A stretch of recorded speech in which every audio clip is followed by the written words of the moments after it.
So the leading seaman and I searched all around the engines as far as we could see. There was very little space in the engine room, and we couldn't work out why the engines hadn't any water, whether there were pumps that were damaged or whatever.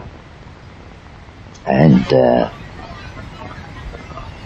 we lay alongside this buoy on this beautiful day. We could see the shore in the distance, just almost on the horizon, and we could see clouds of smoke billowing up from Dunkirk, where the fighting was going on. And we knew by that time that Dunkirk was nearly taken, and that there were Germans all along the shores there. Anyway, we saw a ship in the distance going in towards Dunkirk, so we decided we'd take a chance, and even though there was no water in the engines, we'd start the engines up and see if we could get near the ship and wave to it. And of course, we did get fairly close to the ship and waved to them, and they waved back at us and went merrily on their way. And of course, we were finding there was a very strong current in the channel at this time, and we were being taken away. The engines weren't strong enough, and of course there was still no water going through them, and they were beginning to bang and knock a bit. And we were drifting towards the parts of the shore that we suspected were held by the Germans. So we're still a mile or two offshore, quite a long way out. And so to save the engines, we shut them down and drifted, getting perhaps a little bit nearer the shore and perhaps a little bit farther away from Dunkirk as we drifted with the tide. And then perhaps an hour or two later, still enjoying the blazing sun and not seeing any enemy planes or anything, which we wouldn't have been too happy to see, we spied a fishing trawler in the distance. And so we started up the engines again. It was heading for Dunkirk, and we decided we'd try to waylay it. We'd put the craft right across its bows, and that's exactly what we did. It didn't look as if it was going to stop either. And so we put our boat right across its bows. We were able to get nearer because it wasn't travelling so fast. And of course the engines were knocking like blazes on our boat, and it was marvellous that they stood up to it. And of course we managed to get a rope aboard, and they dragged us along with them, and we got aboard this trawler, which was French, and they weren't able to speak English as far as we could see, although later one of the crew that we were with, one of the seamen, was able to speak in half French and half English and get one or two words out of them. They tied our craft astern on a tow rope, and we headed on to Dunkirk. The seamen that could speak a little bit of French found out that they were going to pick up the French. They weren't going to pick up any British, and that there was some indication that as soon as they got in alongside the jetty, they were going to put us ashore, which we thought wouldn't be too bright a thing to happen to us. And of course we got into Dunkirk, and we saw all the devastation, and we saw the troops wading out in the sea, holding their rifles above their heads and shouting for us to come and save them. And we went past a jetty that was just covered with British troops, all standing and shouting and trying to get us to come in to take them off. And we went into another jetty where there were only French troops. And by that time we decided that we weren't going ashore if we could avoid it.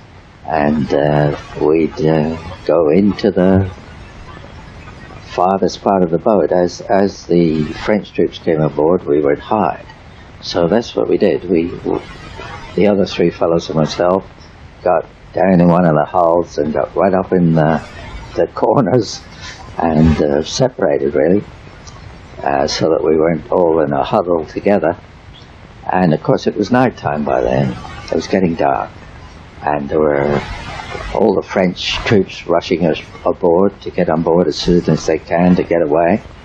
And the trawler, that must have been 100 to 150 feet long, was quite large, had troops all over its decks, down in every part of it, stuffed in as hard as they could go. So the other fellows and I were jammed up against the side with all these French voices around us, and we decided we weren't going to say anything. We'd just keep quiet. And of course, after the 4 or 5 hours, we arrived back in Dover and got ashore and reported to the nearest naval place. Of course, we hadn't any gear at all, except what we stood up in.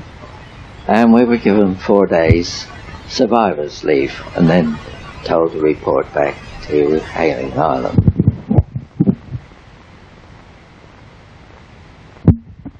So when I came back to Hayling Island, I found that I had a fairly easy job, really. I was had held the rank of leading motor mechanic, and I stayed at the shore base there in this holiday camp, and we were quite well fed. We had sort of rooms to ourselves almost, and it was quite comfortable.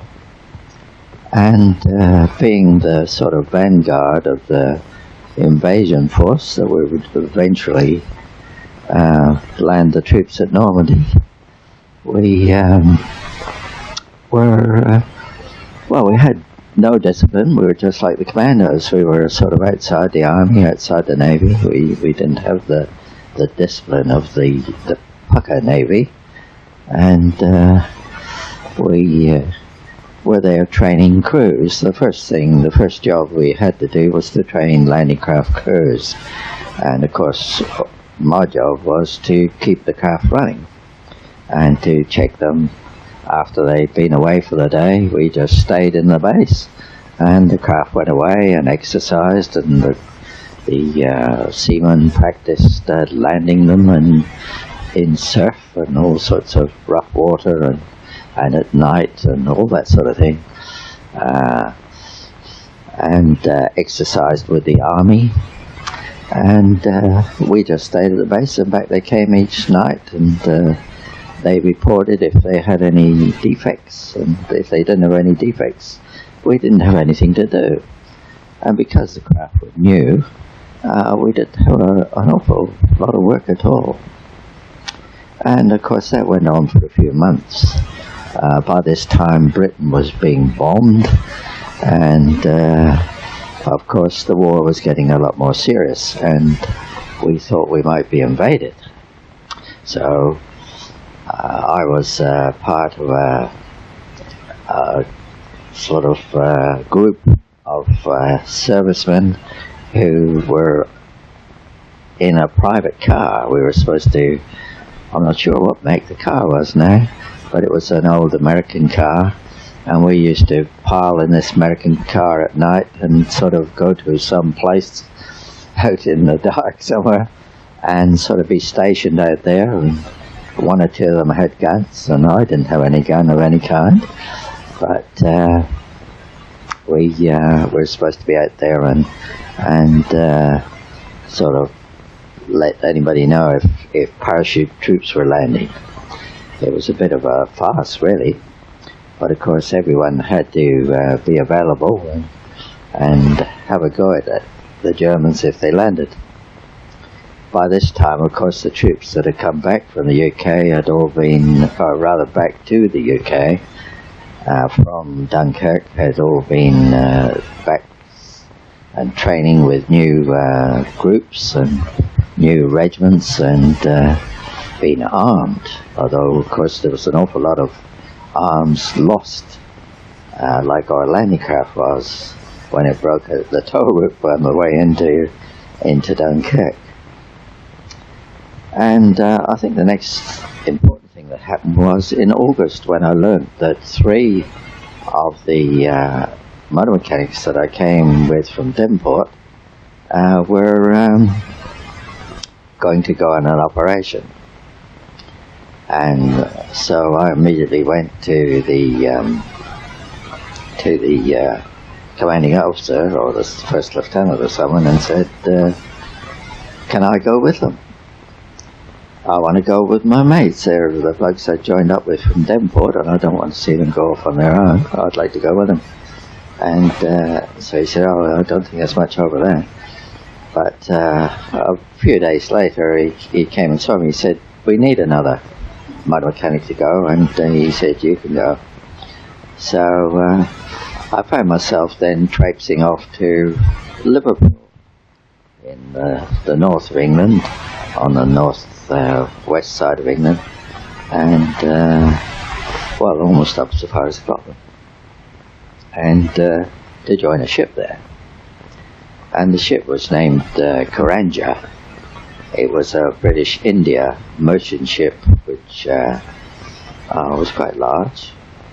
It must have been 15,000 tons or so, and it held 8 landing craft, 4 on each side, instead of lifeboats. They were slung up in the lifeboat, in the davits where the lifeboats are usually positioned, and I found that I was the sole mechanic to keep the craft running. It was just me. There was a crew of I think 3 seamen on each craft, and there was a stoker to drive the engines, and I was to do the maintenance of the 8 craft. So that was okay. I was sort of an important person on the boat. By that time I was sort of given the rank of acting petty officer, and what were we going to do? When I got aboard the ship, I found that, of course, my other mates that I'd wanted to be with were on other ships doing the same sort of job as I was. There were quite a few ships there with landing craft slung up like the Karanja. And so the ship was unloading, which was the thing that astonished me, really. I said to one of the army blokes, there were Royal Marines aboard with the army, the first Royal Marines, and they were unloading. There were tanks and rain gun carriers and all sorts of equipment they were taking off the ship. They'd already loaded it, and apparently we were an invasion force, and we'd been issued with tropical gear. We had pith helmets and white tropical gear or uniform to wear. And the fellow, the Royal Marine company sergeant said,